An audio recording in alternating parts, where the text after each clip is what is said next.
Results will come next month. Next week of December is what we are. That is for the teachers. That's the. তো বন্ধুরা, আপনারা যে ভিডিওটি সম্পূর্ণ দেখেন, শেষ পর্যন্ত দেখেন, আশা করি সম্পূর্ণ তথ্য আপনারা বুঝতে পারবেন। আজকে কিন্তু চাকরিহারাদের উকিলা কিন্তু অনেক কিছু কথা বলতে চাইছিলেন এবং অনেক কিন্তু জোরে জোরে কথা বলছিলেন যে এটা কিন্তু শিক্ষকদের নোটিফিকেশন নয়, এটা গ্রুপ সি গ্রুপ ডি। এবং সঞ্জয় কুমার স্যার উনি কিন্তু বলেন যে এখন তো নোটিফিকেশনও জারি হয়ে গেছে এবং পরীক্ষাও হয়ে গেছে, রেজাল্ট বেরোবে শিগগিরই, এই মাসে হয়তো বেরোবে। তো এখন আবার কিসের অ্যাপ্লিকেশন? তখনই কিন্তু চাকরিহারাদের আইনজীবী বললেন যে এটা শিক্ষকদের নোটিফিকেশন নয়, এটা গ্রুপ সি গ্রুপ ডি।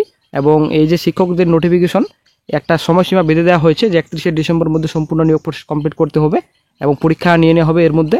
তো এই যে সিটের ক্ষেত্রে কোনো রকম কিন্তু নির্দিষ্ট সময়সীমা বেঁধে দেওয়া হয়নি এখন পর্যন্ত। এটার জন্য একটা আবেদন শোনা হোক।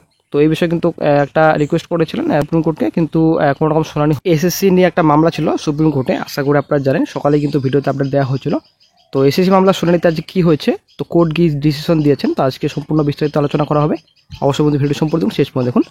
তো ডাই নাম্বার কেস নাম্বার এখানে দেওয়া রয়েছে, যদিও এটা মিসেলেস অ্যাপ্লিকেশন, তো প্রেজেন্ট লাস্ট লিস্টের। তো আজকে কিন্তু মামলাটি শুনানি ছিল honourable mister justice Sanjay Kumar sir এবং অনারেবল মিস্টার জাস্টিস লোকারাদের বেঞ্চে। তো 21 সেল নাম্বার হেডিং ছিল আজকে। তো মামলাকারী যোগ্য শিক্ষাকর্মীদের আর্জি ছিল দ্রুত নিয়োগ প্রক্রিয়া সম্পন্ন করা হোক। শিক্ষক নিয়োগের মতো এক্ষেত্রেও সময়সীমা বেঁধে দেওয়ার জন্য শীর্ষ আদালতে আবেদন জানান তারা।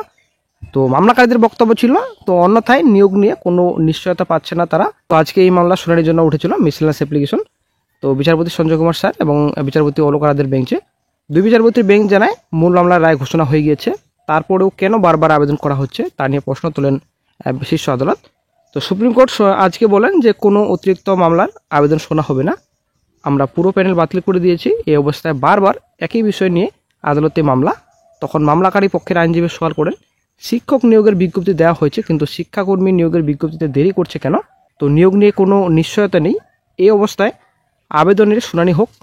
তবে সুপ্রিম কোর্ট সেই আর্জি খারিজ করে দিয়েছে। আদালত মামলাকারীদের উদ্দেশ্যে জানায়, নিয়োগ বিজ্ঞপ্তি জারি করা হলে নতুন কোনো বিষয়ে মামলা করা যেতে পারে। দুই বিচারপতির বেঞ্চে মন্তব্য, সেই স্বাধীনতা দিচ্ছি, তবে এই আদালত মামলা শুনবে না, আগে হাইকোর্টে যান, অতিরিক্ত আবেদনের শুনানি হবে না। তো সুপ্রিম কোর্টের নির্দেশে এসএসসি 2016 সালে প্যানেল বাতিল করা হয়েছে। তো গত এপ্রিলের এক রায় সুপ্রিম কোর্টের এসএসসি নবম দশম এবং একাদশ দ্বাদশ শ্রেণীর শিক্ষক শিক্ষিকার যে নির্দিষ্ট সময়সীমা বেঁধে দিয়েছিল, ওই সময় সুপ্রিম কোর্ট জানিয়েছিল যারা চিহ্নিত অযোগ্য দাগি নন তেমন শিক্ষক শিক্ষিকারা আপাতত স্কুলে যেতে পারবেন। 31শে ডিসেম্বরের মধ্যে রাজ্য সরকারকে পরীক্ষা নিয়ে নতুন নিয়োগ পরীক্ষা সম্পন্ন করতে হবে। এবার শিক্ষাকর্মীদের নিয়োগের জন্য তেমন সময়সীমা বেঁধে দেওয়ার জন্য আবেদন জানিয়েছিল গ্রুপ সি গ্রুপ ডি চাকরি প্রার্থীদের একাংশ। তবে সেই আবেদন খারিজ করে দিয়েছেন সুপ্রিম কোর্ট। এবং school service commission SSC group C group D কর্মীদের নিয়োগের প্রক্রিয়া কোনো রকম হস্তক্ষেপ করতে চাইল না সুপ্রিম কোর্ট।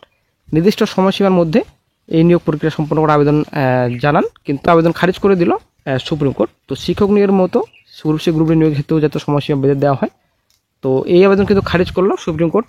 তো সেটা হচ্ছে ব্যাপার বন্ধুরা। তো আপনারা যদি একটু ভিডিওটি শেষ পর্যন্ত দেখেন, আশা করি সম্পূর্ণ তথ্য আপনারা বুঝতে পারবেন।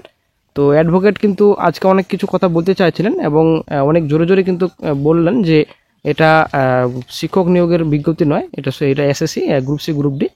তো এই যে পার্টিসিপেট করবে নতুন পরীক্ষায় গ্রুপ সি গ্রুপ ডি, তো এখানে যোগ্য করা অযোগ্য করা, এটা যদি একটা লিস্ট প্রকাশিত করে কমিশন, এই বিষয়ে কিন্তু আলোচনা করা হয়। যারা অযোগ্য প্রার্থী রয়েছেন SSC group C group D পোস্টে, তো তার জন্য একটা লিস্ট প্রকাশিত করে এবং তারা যেন পরীক্ষা কোনো রকম বসতে না পারে।